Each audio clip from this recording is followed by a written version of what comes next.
अब विद्यार्थियों, सादर नमस्कार। केके की हिंदी की क्लास में आपका बहुत स्वागत है।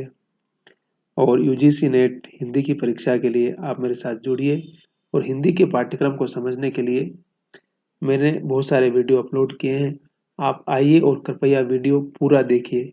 देखिए, पूरा देखेंगे तभी कुछ सीखने को मिलेगा। आप थोड़ा थोड़ा देखेंगे, 4 मिनट 2 मिनट देखा, उससे कुछ भी सीखने को नहीं मिलेगा। आप पूरा सुनेंगे, अगर आपको समझ में नहीं आ रहा तो फिर से सुनिए, है ना। और लगातार सुनते रहेंगे तो सुनने से देखिए, सुनकर सीखना भी बहुत अच्छी प्रक्रिया है। ऐसा नहीं है कि उससे आप नहीं सीख सकते। हम लोग क्लास में प्रोफेसर लोगों का लेक्चर सुनते ही हैं, तो यहाँ पर भी आप सुनेंगे तो आप सुनने से आपकी कितने लगातार अगर हम सुनेंगे किसी विषय को तो वो सारी चीजें हमारे अवचेतन में चली जाएगी। और जब हमारे अवचेतन में चली जाएगी तो हमारी स्मृति का हिस्सा हो जाएगी। फिर हम अपने आप उस विषय के बारे में, कहते हैं ना कि हमारी समझदारी बढ़ती जाएगी और हमें परीक्षा में लिखने के लिए भी बड़ी सरलता हो जाएगी। ठीक है। जो कहा जाता है ना कि इंग्लिश सीखने के लिए क्या करना पड़ता है, कि सुनना है, लिखना है, बोलना है और पढ़ना है। 4 तरीके बताए जाते हैं ना।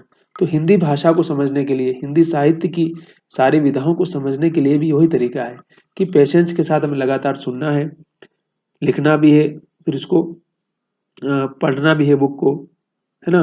तो और अगर इस प्रक्रिया को हम लगातार अपनाते हैं, लिखना, बोलना, पढ़ना और सुनना, ठीक है, तो निश्चित रूप से हमें उसमें परफेक्टनेस मिलेगी।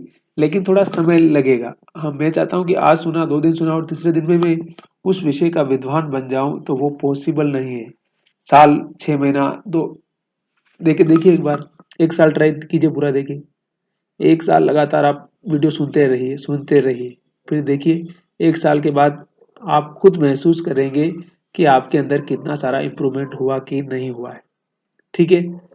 मुक्तिबोध की हम बात कर रहे थे और गजानन माधव मुक्तिबोध की 2 कविताओं पर हमने वीडियो अभी डाल दिए हैं। ब्रह्म राक्षस कविता पर और भूल गलती जो उनकी कविता उसके ऊपर। मैं उन वीडियो में ये बात बताना भूल गया था कि मुक्तिबोध की जो कविता की विशेषता है, उसमें एक शब्द आता है फैंटेसी। उस कविता में फैंटेसी बहुत आती है। फैंटेसी का मतलब होता है कल्पना। और कल्पना में क्या होता है कि हम कल्पना जब करते हैं ना, तो हम अतीत में न जाने कहाँ जा सकते हैं, भविष्य में न जाने कहाँ जा सकते हैं। कहते हैं ना, उसमें काल की कोई सीमा रेखा नहीं होती है ना। हम आदि काल में भी जा सकते हैं और भविष्य में न जाने ये दुनिया कब समाप्त होगी वहां भी जा सकते हैं। हम कल की बात भी कर सकते हैं। तो फैंटेसी में जो जब कवि रचना लिखता है, कोई लेखन करता है ना। तो मार्केस है ना, लैटिन अमेरिका के लेखक हैं, लैटिन अमेरिकी, उनके यहाँ भी मैजिकल, उसको बोलते हैं मैजिकल रियलिज्म, जादू यथार्थ है वो। तो वहां पर भी कुछ इसी प्रकार की शैली का इस्तेमाल लेखक करता है उनके उपन्यासों में, कहानी में। को न जाने किस काल से कहाँ किस काल में पहुंच जाता है। लेकिन वो भी एक, कहते हैं ना, एक नेरेटिव है, कहानी कहने का तरीका है। तो मुक्तिबोध के यहाँ जो फैंटेसी है, उस फैंटेसी को भी हमें समझने की आवश्यकता है। और मुक्तिबोध की कविता में इतने सारे उतार चढ़ाव आते हैं, इतनी सारी बातें आती है ना। न जाने किस काल की बात कर रहे हैं वो, आदिम काल की बात करते करते आधुनिक काल तक जो आते हुए हमें नजर आते हैं, उसका कारण ही यही है कि फैंटेसी का वो इस्तेमाल अपनी कविता में कर रहे हैं। तो मुक्तिबोध की कविता को समझने के लिए फैंटेसी क्या है, ये भी हमें समझने की आवश्यकता है। ठीक है। बाकी मैंने कहा ना कि मार्क्सिज्म से बहुत ज्यादा प्रभावित है और वो मार्क्सिस्ट राइटर ही हैं। तो वो सारी जो उसकी शब्दावली है, वो सारे प्रभाव उनकी कविताओं में नजर आते हैं।